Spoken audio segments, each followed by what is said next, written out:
The award-winning A Black Executive Perspective podcast presents A Mixed Executive Perspective. Hosted by Grace Fooden-Correy, a biracial executive with a distinct voice on leadership and belonging. A Mixed Executive Perspective. Hi, I'm Grace Fooden-Correy, and welcome to A Mixed Executive Perspective. This is a space where we explore how mixed identity is read and often misunderstood in corporate culture and beyond.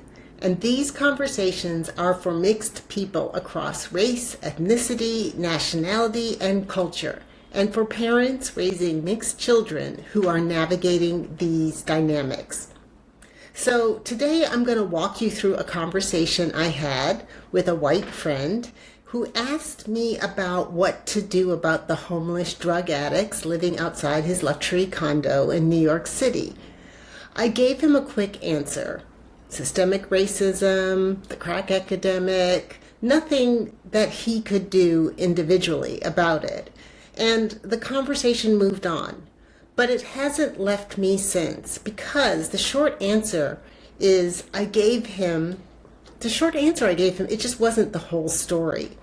And so today I want to talk about what it means to have always lived in the mainstream and to be only recently learning about the real history of what happened to Black people in this country and refining, things more than just the drug war, incarceration history. Somehow I made it through my life without knowing much about this, and yet I experienced quite a bit of racism.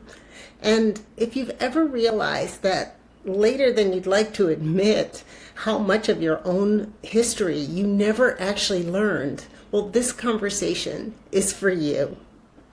So after sitting with that conversation with my friend for a bit, I realized my answer was a little glib and incomplete, to say the least, because my own understanding of the history is only slightly greater than his own.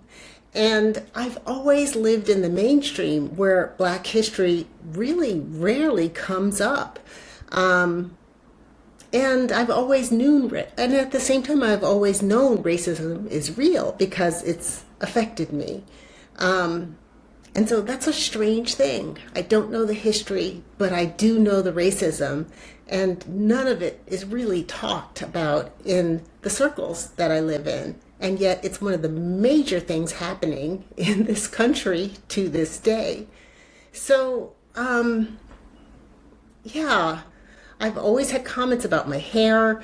I've always known, even in high school, that the dating pool of white men, which were the option at the time for me to date, was much smaller than my white girlfriends. But none of these things were ever really talked about. And, much less anything else about Black history. It wasn't in our school curriculum. It still isn't to this day in many places. And that is very strange for a mixed woman to admit and to know about herself. I'm very fortunate, and I feel very lucky to have the privileged life I've had. And yet I'm in this awkward place between white friends who maybe think I know something more than they do, but I really don't know that much more than they do. And the Black friends I have who are much more educated. So I realize I got a lot of work to do here. And it's been easier for me because I was raised as a mixed woman and white culture to hold this, personal version of racism that I experience privately.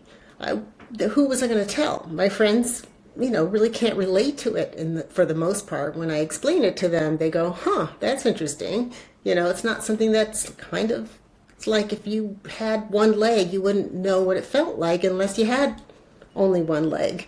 And so this was something that's kind of new to them. So it makes it more quiet in my life in many ways. But I feel like I have more of a responsibility to know more at this point. And as I say, I've spent my life fluent in racism and that I could feel, but only recently began becoming fluent in racism that I can explain. And they're both really important. And neither is the whole picture on its own. And that gap between the two is exactly what let me give my friend that easy answer. I knew I could say something to, finish the sentence, but it didn't really explain why those people were on his street corner on drugs. And sometimes I catch my reflection in a shop window and I wonder, how have I passed like this? Is it the clothes that I wear, or, how I speak, where I went to school? Sure, all those things have something to do with it, but I don't look like white people. But somehow I've managed, and it seems shocking. And if passing this easily is its own kind of privilege, I have more work to do to learn what that privilege is built on. And that's something that I've made a decision to take action on. And that's what I wanted to share with you today. So before we wrap, don't forget to check out A Black Executive Perspective, hosted by TonyTidbit and Chris P. Reed. Each week, they tackle leadership, culture, and the conversations many people avoid. You can find it right here on a Black Executive Perspective channel. And thank you for joining A Mixed Executive Perspective, a space where we examine how mixed identity is read and often misunderstood in corporate culture and beyond. If this conversation resonated with you, please share your thoughts and comments wherever you're listening to this podcast. In addition, please like, subscribe, and share this episode with someone who needs this conversation. It helps us reach more people. And until next time, remember, you belong. A Black Executive Perspective.